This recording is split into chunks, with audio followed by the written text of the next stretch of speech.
aqui, que nós possamos assim não desperdiçar esse momento. Jesus quer trazer restauração nessa noite. Ele quer, mas depende da gente entender isso e querer também. Amém? Você está com sua Bíblia aí? Por favor, abra no Evangelho de Lucas, capítulo 6, versículo 6. Pastor, eu não trouxe minha Bíblia hoje. A nossa mídia já colocou na tela. E lembrando de um tempo que não tinha tela, se você estiver perto de uma pessoa, você está com a sua Bíblia e a pessoa que está do teu lado não tem, compartilha essa bênção com ela aí, viu? Se você não conhece ela não, pergunta o nome dela, porque ela vai ser sua vizinha lá no céu. Aí a gente já se conhece já daqui, amém? Lucas, capítulo 6, versículo 6 em diante, amém, amados? A palavra diz assim: no outro sábado, ele entrou na sinagoga e começou a ensinar. Estava ali um homem, cuja mão direita era atrofiada. Os fariseus e os mestres da lei estavam procurando um motivo para acusar Jesus. Por isso, o observavam atentamente, para ver se ele iria curá-lo no sábado. Mas Jesus sabia o que eles estavam pensando e disse ao homem da mão atrofiada: levante-se e venha para o meio. Ele se levantou e foi. Jesus lhe disse: eu lhes pergunto, o que é permitido fazer no sábado? O bem ou o mal? Salvar a vida ou destruí-la? Então olhou para todos os que estavam à sua volta e disse ao homem: estenda a mão. Ele a estendeu e ela foi restaurada. Feche os teus olhos. Jesus, seja bem-vindo. Jesus, trate conosco. Toca no nosso coração aqui de uma forma especial. É pelo teu Espírito, Senhor, que nós estamos aqui declarando nossa dependência de ti, porque nós temos aprendido que só o Senhor tem a palavra da vida. Senhor, não deixa que nenhum espírito contrário venha comprometer a tua bênção nessa noite. Toda distração, toda dispersão venha cair por terra.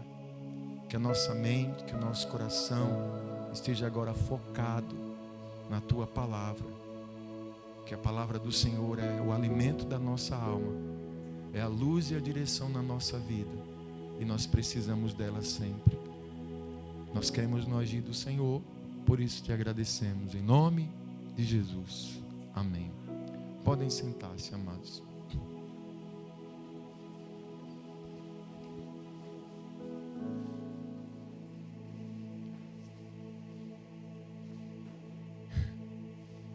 A palavra que Deus quer trazer ao nosso coração, eu antes de entrar diretamente nela, eu quero lembrar de umas coisas. Jesus Cristo te ama muito, viu? Demais. Ele nos conhece. Jesus Cristo, Ele é todo poderoso. A obra que Ele quer fazer na nossa vida, ela é plena. A ação de Cristo, ela consegue alcançar corpo, alma, espírito, todas as áreas. Porque Ele é Deus. Ele que conhece as nossas necessidades e tem poder para tratar com a nossa vida, a partir do momento que a gente crê nisso. Porque a gente vai aprendendo no Evangelho que a ação de Cristo, ela vem sempre mediante a nossa fé. Talvez você lembre de uma passagem que Jesus estava ali caminhando e Ele resolveu passar pela terra dele, Nazaré, com os discípulos. Aí ele disse: vou passar na minha terra lá, vou ver minha turma, falar com meus irmãos. E ele foi lá já como o Messias, para trazer o reino. E o texto diz assim, que ele não pôde operar muitos milagres ali, porque o pessoal estava dizendo: não é o filho de Zé que está aí? E o filho de Maria? De onde veio tanta sabedoria? E que palavras são essas? E Jesus não pôde operar muitos milagres ali por causa da incredulidade daquelas pessoas. Quando ele vai atender Marta e Maria na questão da morte de Lázaro, a irmã vai desesperada para ele. Ele diz assim para aquela irmã: filha, eu não falei para você que se você crer, quem sabe o resto, você verá a glória de Deus? Então é questão de fé. Tem crente aqui, não tem? Pronto. Amém. Olha só. Essa passagem aqui, esse episódio, é mais um onde a gente vê aqui o seguinte contexto. Quando Jesus começa a exercer o ministério, a trazer o evangelho, a operar sinais e maravilhas, ele começa a incomodar as autoridades religiosas da época. E o papel dessa turma agora era fazer com que Jesus caísse em alguma contradição para ter como condená-lo. Eles ficavam só esperando alguma brecha. Então se trata disso. Num sábado, numa sinagoga, onde era comum para os judeus guardarem o sábado, não fazerem nada, eles se deparam ali com a situação de Jesus na sinagoga, e tinha um homem ali que tinha sua mão atrofiada. Tem tradução que fala ressequida.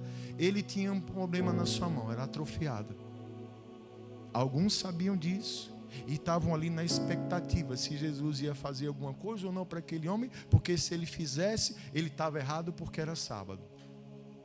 Mas não é sobre isso que o Senhor quer tratar com a gente. O Senhor quer tratar em algo mais direcionado a esse homem que a Bíblia não fala o nome dele, mas só fala que era um homem que tinha a sua mão atrofiada. Algumas Bíblias até antigas tem um episódio assim, tem um subtítulo, né? O homem da mão ressequida. Não fala o nome dele, mas fala do problema dele, que é o que chama a atenção aqui. E chama também a atenção o milagre que aconteceu na vida dele. E amados, isso tocou muito no meu coração, sabe por quê? Vamos lembrar esse contexto que é bem semelhante ao que a gente está vivendo aqui. O que era uma sinagoga? Sinagoga seria o lugar de reunião, o templo dos judeus estarem ali, estudando a palavra, cultuando ao Senhor, meditando na palavra. Então vamos chamar aquela sinagoga de um culto. E ali as pessoas iam para estarem ali exatamente cultuando o Senhor. Esse homem que tinha sua mão ali atrofiada, ele estava por lá. E para a gente entender melhor, havia uma crença, na verdade, uma cultura dessa época do seguinte: toda e qualquer deficiência física diante da questão do judaísmo era sempre ligada, associada a uma questão de ordem espiritual. Se alguém tivesse algum tipo de doença, supunha-se que era por questões de pecado, por alguma questão de falta de santificação. Tanto que a pessoa, vou pegar o exemplo do leproso, a lepra era considerada uma coisa tão grave que as pessoas com lepra não podiam nem estar na cidade, elas ficavam isoladas. Tem um episódio que Jesus se depara com um homem que era cego de nascença. Você deve lembrar, mas quem não lembra, quem não conhece essa passagem, os discípulos perguntam logo: mestre, quem foi que pegou para que esse homem nascesse desse jeito? Foram ele ou foram os pais dele? Você lembra dessa passagem? Porque era comum, quem tivesse algum tipo de problema físico era naturalmente associado a uma questão de ordem espiritual. Então esse homem, com certeza, do problema dele, nem todo mundo sabia. Ele fazia questão então de esconder. Poucos sabiam ali do problema dele. Eu estava até lembrando um fato curioso. Tem um ator, alguém conhece aqui, já ouviu falar de Lima Duarte? Excelente ator, diga aí. Eu lembro dele do bispo lá do Alto da Compadecida. Chamou ou não chamou de cachorra? Chamou ou não chamou? Lembra? Né? Eu não sei. Quem aqui já percebeu que ele tem uma mão deficiente? Quem nunca viu isso? Você sabia que ele tem uma mão dele que ela é? Ninguém nunca percebeu, né? Todo mundo vai chegar. Chega em casa, procure no YouTube e veja lá. Você vai ver. É sério, é sério. Ele, obviamente, talentoso, ele sabe disfarçar muito bem. Eu acho que a esquerda. Pode prestar atenção. Não quero dispersar a sua atenção, não. Mas ele trata de disfarçar, de esconder.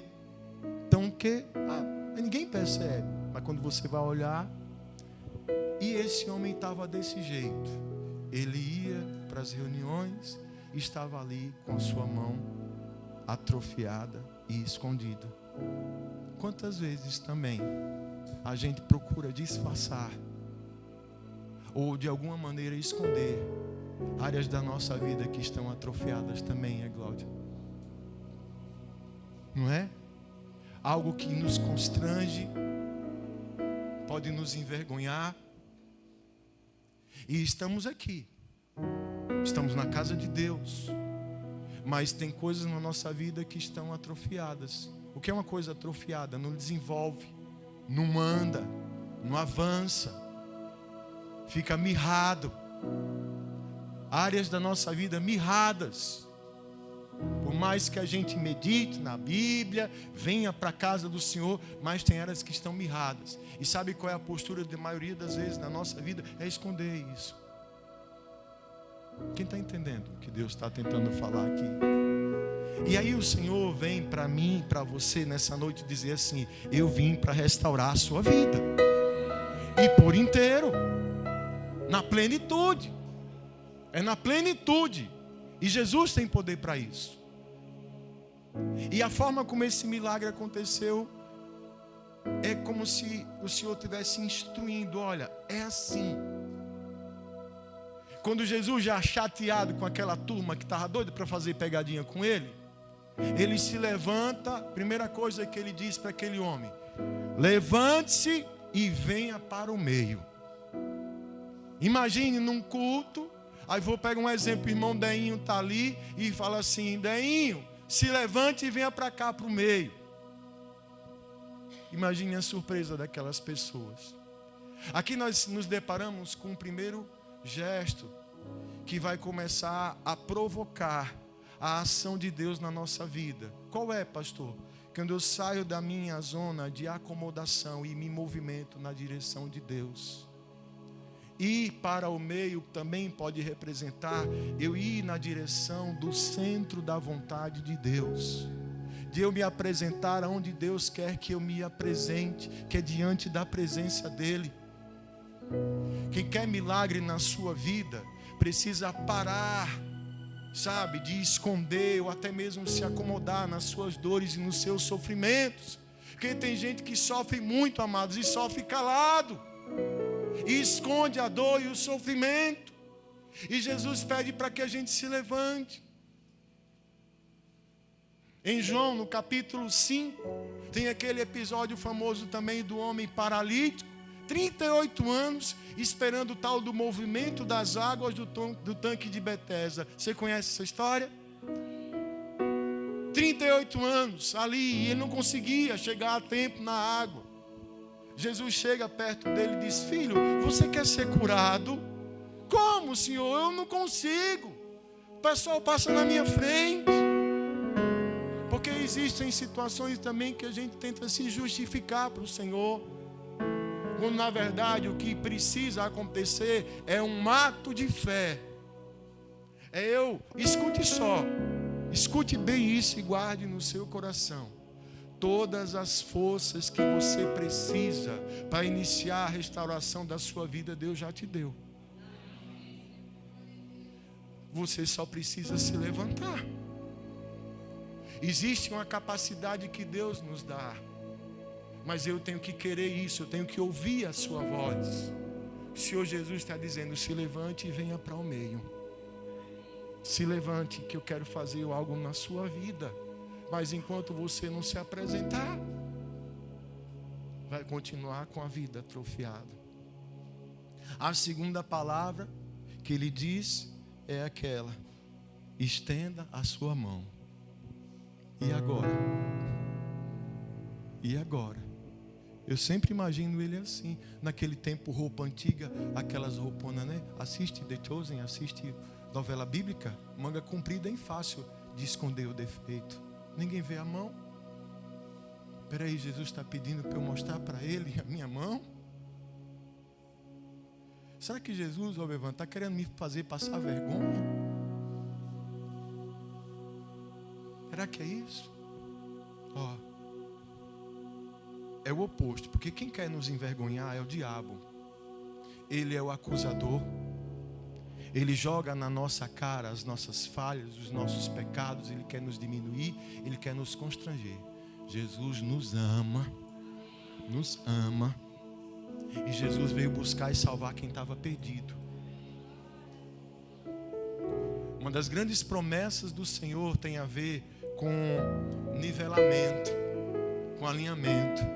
Isaías 40, capítulo 4, versículo 5, diz assim: todos os vales serão levantados, todos os montes e colinas serão aplanados, os terrenos acidentados se tornarão planos e as escarpas serão niveladas. O 5, a glória do Senhor será revelada e juntos todos verão, pois é o Senhor quem fala. Ele está usando a linguagem, geológica para tratar sobre a nossa vida. Aquilo que está torto, aquilo que está desnivelado, o Senhor tem poder para consertar, para restaurar, para reparar. E é Ele que diz isso. É a sua palavra. É promessa do Senhor. Mas para isso, eu tenho que estender a minha mão. O estender a minha mão é apresentar ao Senhor aquilo que está torto na minha vida, aquilo que está atrofiado. É reconhecer que eu preciso do Senhor na minha vida. É eu identificar situações na minha vida que estão comprometendo o crescimento do Senhor na minha vida, que estão trazendo vergonha, que estão me impedindo de viver o que Deus tem para mim. E o que eu preciso tão somente é estender a minha mão, no sentido de eu apresentar a minha vida. Senhor, é essa área da minha vida que está atrofiada. Eu não tenho sido um bom pai, não tenho sido um bom esposo, não tenho sido um bom filho, não tenho sido um bom servo.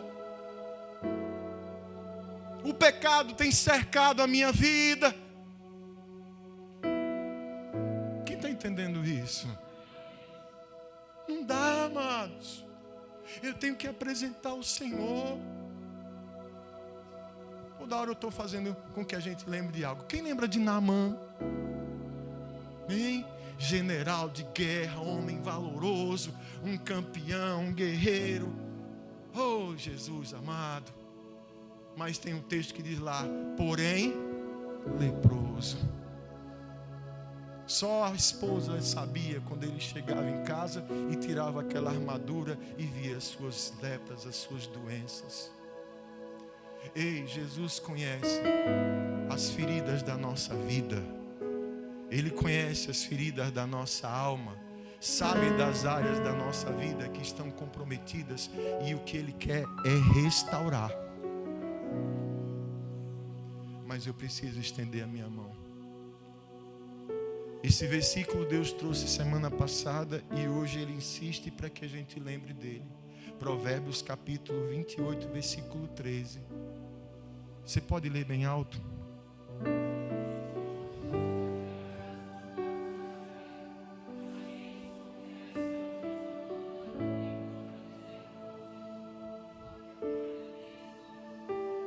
Quem esconde os seus pecados não prospera, mas quem os confessa e os abandona encontra misericórdia. Sabe o que está faltando na vida de muita gente para que a sua vida de fato seja restaurada? É de fato uma entrega inteira e verdadeira a Cristo. Nós insistimos em querer esconder, imaginando que o Senhor não sabe, ou que o Senhor não vê. Ou às vezes insistimos em querer dar conta e fazer do nosso jeito. Não, eu vou ajeitar isso. a gente não vai conseguir. Ei, Jesus conhece a sua dor. E Ele quer fazer passar essa dor aí. Ele quer tirar essa vergonha. Ele quer fazer essa obra. Mas para isso você vai ter que estender a mão. Você entende o estender a mão aqui? É dizer, você e Ele, Jesus, olha, é isso aqui que está atrofiado na minha vida. E no momento em que você apresentar isso, vai ter restauração. Eu creio nisso. Eu creio nisso. Salmo 37:5. Entregue o teu caminho a quem? Confie em quem? O que é que vai acontecer? É uma palavra poderosa e simples. Eu preciso entregar o meu caminho a Deus e confiar nele. E o restante é Ele que vai fazer. Eu fico tentando, gente, eu sou muito da área do cinema, tudo na minha mente processa com imagem, eu consigo ver. Eu fico já imaginando a cena daquele homem no meio daquela sinagoga, todo mundo olhando para ele. Alguns que sabiam, missionário Daílson, que ele tinha o problema na mão. E eu fico imaginando ele ouvindo a voz de Jesus, estenda a sua mão. E no momento que ele fez assim, a sua mão estava curada.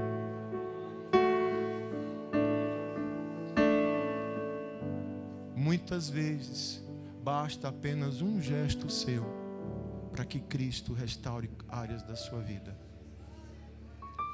Mas o Senhor está dizendo aqui para nós nessa noite, enquanto a gente esconder, não tem restauração. Enquanto a gente insistir em guardar, não vai ter como Deus operar. Eu preciso me levantar, ir para o meio e estender a minha mão. A consequência da minha atitude de fé é a restauração de Cristo na minha vida. Quem entende essa palavra? Você fica em pé um pouquinho comigo, por favor?